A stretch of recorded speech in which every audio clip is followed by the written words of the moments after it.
हिमालय की पाठ में आए हुए कुछ प्रश्न हैं, उनको करेंगे। आप लोग इनको ध्यानपूर्वक समझने का प्रयास करेंगे, ठीक है ना। पहला प्रश्न है, जवाहरलाल को अमरनाथ तक का सफर अधूरा क्यों छोड़ना पड़ा?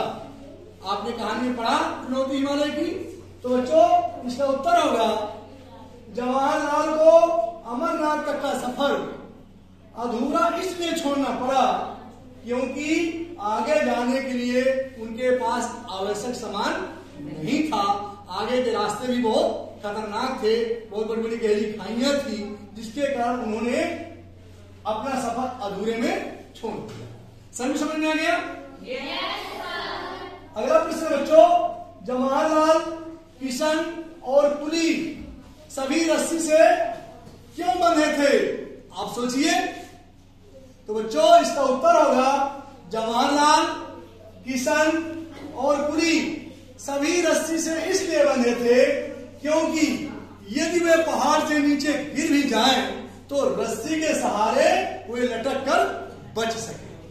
भाई कोई भी जो पहाड़ों पर चढ़ाई करते हैं वो यही करते हैं ना, कुछ सामग्री रहती है कि तो कहीं अचानक पैर फिसल जाए, गिर जाए तो रस्सी के सहारे क्या हो जाएंगे, उनकी जान बच जाएगी। तो ये समझ में आएगी बच्चों सभी को? पाठ में नेहरू जी ने हिमालय से चुनौती महसूस की। कुछ लोग पर्वतारोहण क्यों करना चाहते हैं? भाई उन्होंने चुनौती महसूस के बावजूद भी कुछ लोग पर्वतारोहण करना चाहते हैं। तो आइए देखते हैं बच्चों, पर्वत पर चढ़ाई करना एक अत्यंत दुष्कर काम है भाई, क्योंकि खड़े होते हैं, उनमें चढ़ना भी मुश्किल का कार्य होता है। पर्वत पर चढ़ाई करते समय कई मुसीबतें आती हैं, परेशानियां आती हैं, जैसे पथरीली और बर्फीले रास्ते, अधिक ऊंचाई से होने वाली समस्या आदि। भाई क्योंकि रास्ते बराबर तो होते नहीं है, पथरीले होते हैं, कहीं बर्फ जमा होती है, उन पर चढ़ाई करना बड़ा मुश्किल का कार्य होता है। इसलिए कुछ लोग इसे चुनौती के रूप में स्वीकार करते हैं। आप समझ रहे हो ना, अनुभव करते हैं बात को, कि भाई कहीं जहां पर बहुत पत्थर होगा, बर्फीले बर्फ जमा होगी, उनके ऊपर खाइयां होंगी, तो वहां चढ़ना मुश्किल है या आसान है? मुश्किल है। तो इसलिए बच्चों कुछ लोग इसे चुनौती के रूप में भी स्वीकार करते हैं। सर भी समझ में आ गया? बहुत अच्छे। अगला प्रश्न है, बर्फ से ढके चट्टानी पहाड़ों के उदास और फीके लगने की क्या वजह हो सकती है? सोचिए, आपने पाठ में पढ़ा कि पहाड़ों और चट्टानों को उदास होने क्या कारण हो सकता है? कुछ सोच सकते हो? याद है? नहीं। आइए देखते हैं बच्चों, यहाँ पर हरे भरे पेड़ पौधे नहीं थे, वहां पर हरे भरे पेड़ पौधे नहीं थे, और न ही बर्फीली इलाका होने के कारण लोगों का आना जाना था। और जिन क्षेत्रों में पेड़ पौधे नहीं होंगे, लोगों का आना जाना नहीं होगा, तो वे कैसे दिखाई देंगे? उनकी सुंदरता उदास दिखाई देगी, उदास लगेंगे, फीके लगेंगे। उसी प्रकार से जैसे जब विद्यालय खुला रहता हम लोगों के लिए, आप लोग नहीं आते हो तो कैसे स्कूल लगता है? फीका लगता है, उदासता लगता है। इसलिए बच्चों बर्फ से ढके चट्टानी पहाड़ों के उदास और फीके लगने का मुख्य कारण ये है कि वहां पर पेड़ पौधे नहीं थे, क्षेत्र हरा भरा नहीं था, और लोगों का आना जाना भी नहीं था, इसलिए ये क्षेत्र फीके दिख रहे थे, फीके लगने की वजह थी, मुख्य कारण यही था। अगला प्रश्न बच्चों बहुत ही आसान सवाल है, देखिए, कोलाज किसे कहते हैं? ध्यानपूर्वक सुनिए इसे। कोलाज उस तस्वीर को कहते हैं जो कई तस्वीरों को छोटे छोटे टुकड़ों में काट कर एक कागज पर चिपकाकर बनाई जाती है। कभी कोलाज बनाया आप लोगों ने? नहीं।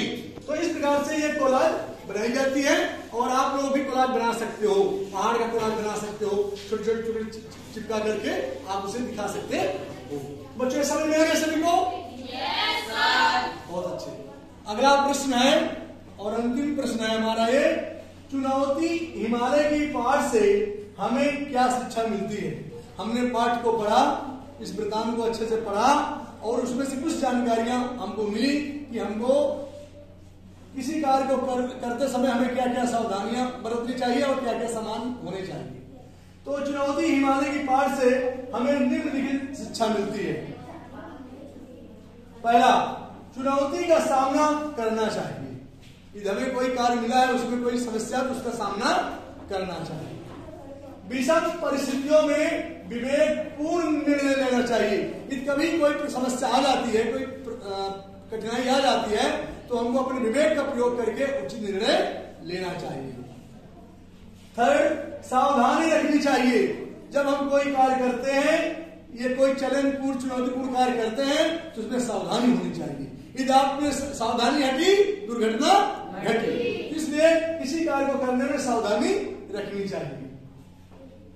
सभी को समान समझना चाहिए, माने किसी को कम नहीं समझना चाहिए, सभी को अपना बराबर समझना चाहिए। ये नहीं कि ये कमजोर है, इससे हम जीत लेंगे या इससे हम हार जाएंगे, ऐसा नहीं। सबको समान हमको समझना चाहिए। अंतिम है, जोखिम वाले स्थान पर जाने हेतु आवश्यक और पर्याप्त सामान होना चाहिए। ये तो आप देखें, जवाहरलाल के पास उचित सामान नहीं था, उनकी जो पार्टी गई थी उनके पास उचित सामान नहीं था, इसलिए उनको अधूरा अपना जो लक्ष्य था उसको छोड़ना पड़ा, है ना। इसीलिए उन्होंने कहा कि जोखिम वाले स्थान पर जाने हेतु आवश्यक और पर्याप्त सामान हमारे पास होने चाहिए, तभी हमें कोई चुनौतीपूर्ण कार्य करना चाहिए। सब समझ में आ गया? तो बेटा, आप लोगों के पास बहुत चुनौतियां रहती हैं, परीक्षा की चुनौती है, समस्या की चुनौती है, अच्छा कार्य करने की चुनौती है, तो इनमें सब में बहुत ही समय का और मन से कार्य करना चाहिए। बस